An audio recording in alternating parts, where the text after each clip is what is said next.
So if it's your first time here, kindly show me some love by just liking this video. Just like this video. So President of Zambia, President Hakainde Hichilema, has just made one amazing speech that has just shocked the West.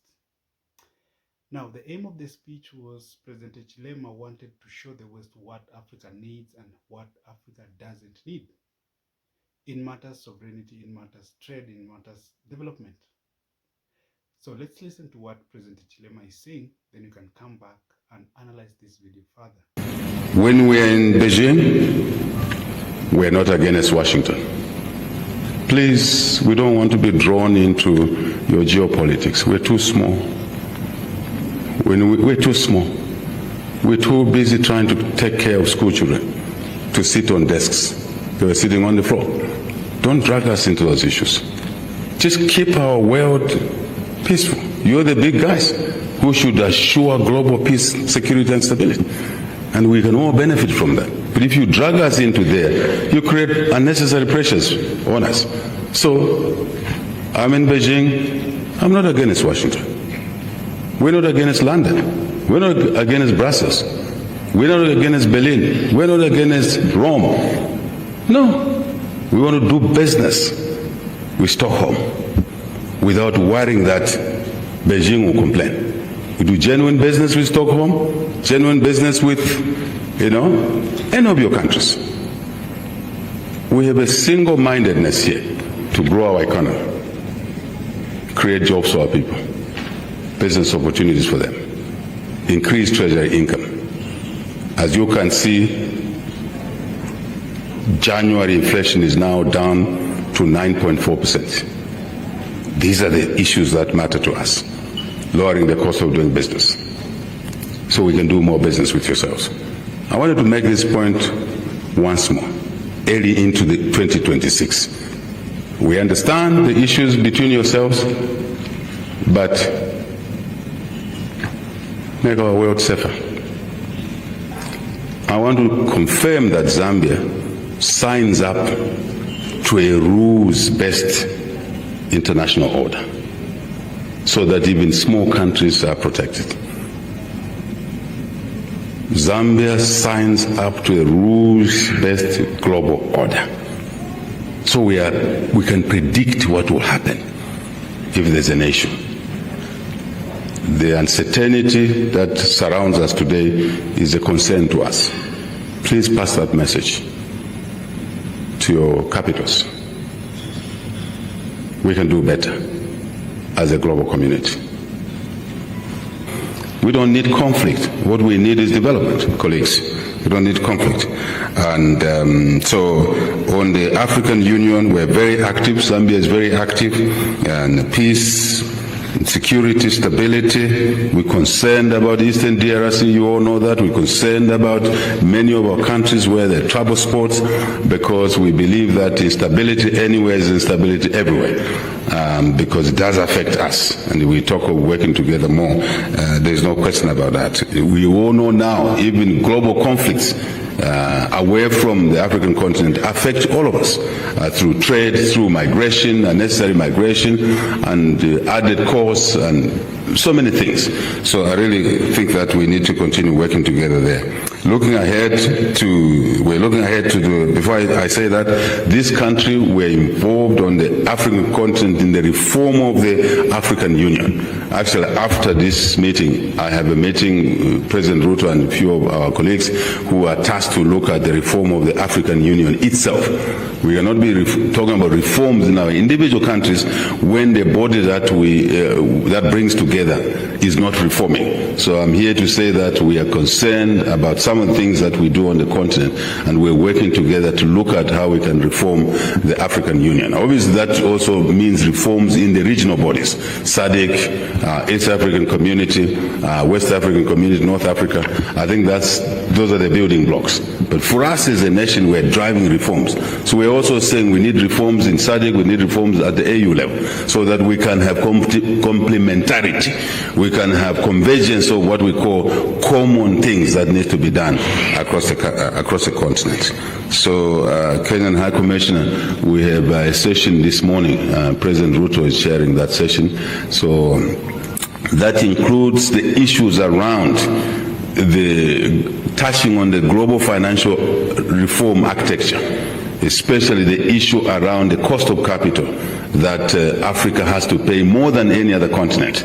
We're not happy about that. It's not the right business thing to do. So we want Africa to be treated the same with regard to the cost of capital, the pricing of this commodity called capital. And there's no reason that the same business, same sector, elsewhere they pay less, we pay more in Africa. Then in the end we say Africa is inefficient. I don't agree with that. We don't agree with that. Because part of those costs are driven by the cost of capital.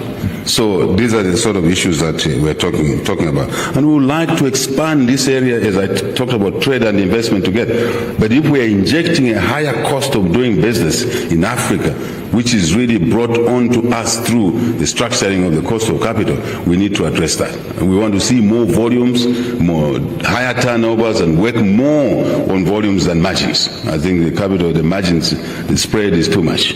So I'm just giving you a test of some of the things that we're doing.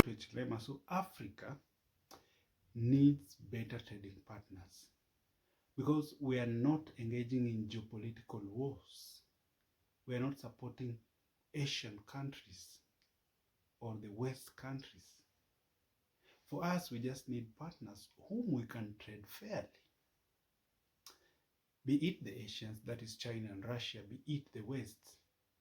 As long as you are a potential trading partner, we as Africans, we welcome you. Now, that is okay. But the only problem that I have with African leaders is one. Number one, they love speaking good things, but when it comes to implementation is now the problem. Because for me, according to me, what I think is, before even we can engage with international trading partners, we have to engage within ourselves, we as Africans. Because it's very hard, believe me, if you're an African, it's very hard for you to trade with a neighboring African country. Why? Because we have the tariff and non-tariff barriers, which are hindrance when it comes to trading. Okay? Even though we had even the Lagos Plan of Action, which was about African integrating, opening of borders and removal of tariff and non-tariff barriers, that thing is not still working. So, me as a fellow African, what I can encourage we as Africans to do is, we have to engage with one another first, okay? So if you're in Tanzania, you can trade respectively and competitively with your neighbor, maybe Burundi or the DRC Congo, okay? So if we can do that within ourselves, within our midst, then we can later expand, okay? We can expand our trading businesses with other countries as far as maximum productivity is concerned.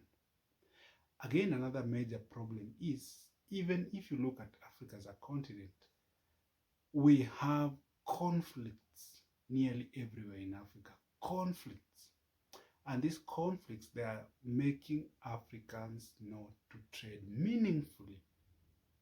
So imagine you are taking your goods from maybe in Kenya, you're in Kenya, in East Africa, then you're taking your goods to maybe Congo. Believe me, you will not reach Congo without finding lots of barriers along the way.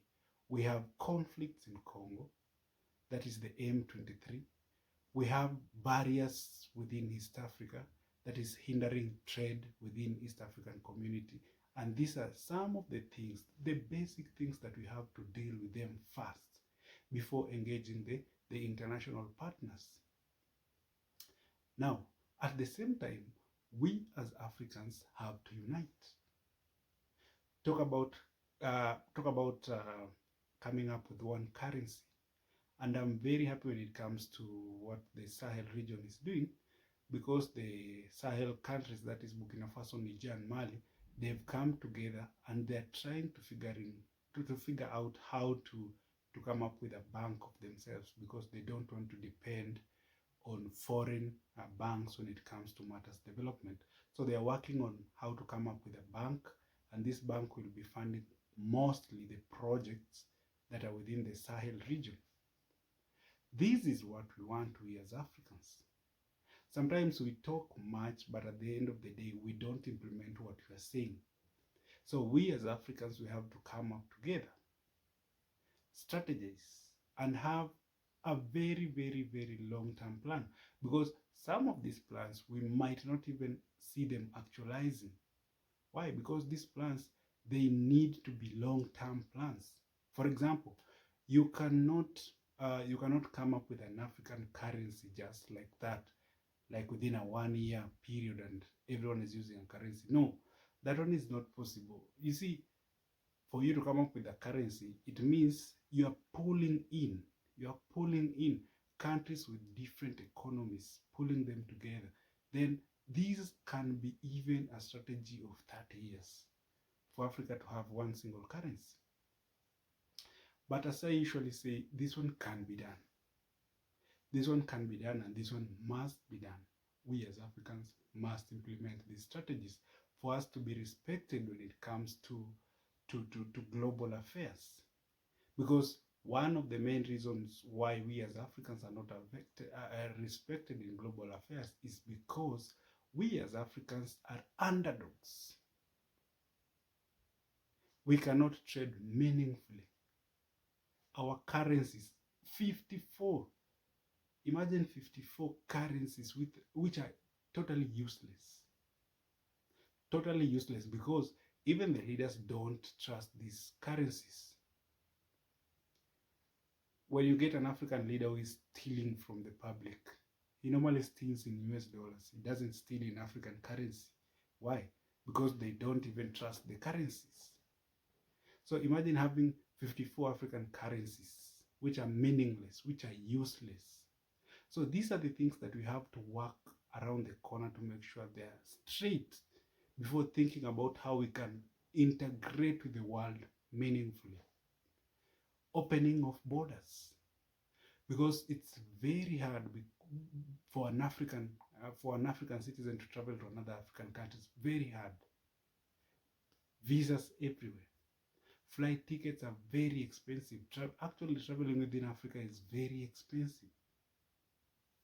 Now, if you're a trader, trading within Africa is totally difficult and different.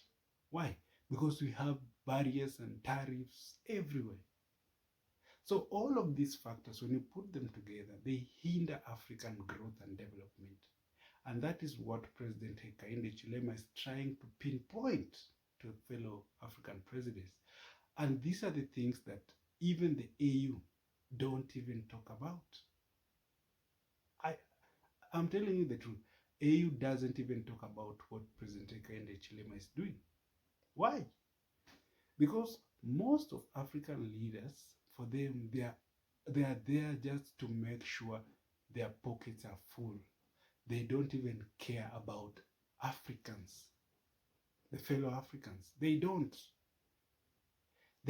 except for a very, very few number of leaders who care about their citizens. A good example is President Traoré. Traoré is doing wonders in Burkina Faso. And that's why you are seeing every here and then people are talking Traoré. People are talking about Traoré.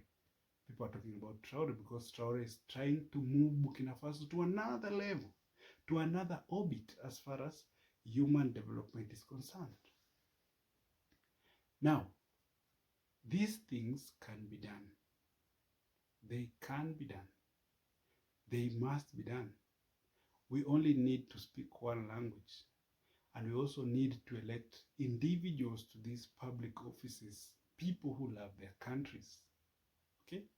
People who love their countries. People who are passionate about African growth. The main problem with Africans is they normally align themselves, for the political class, they normally align themselves and form what we call political affiliations. People who have same interests in matters of their own development, not their country's development. That is where we are. That is why we are not progressing.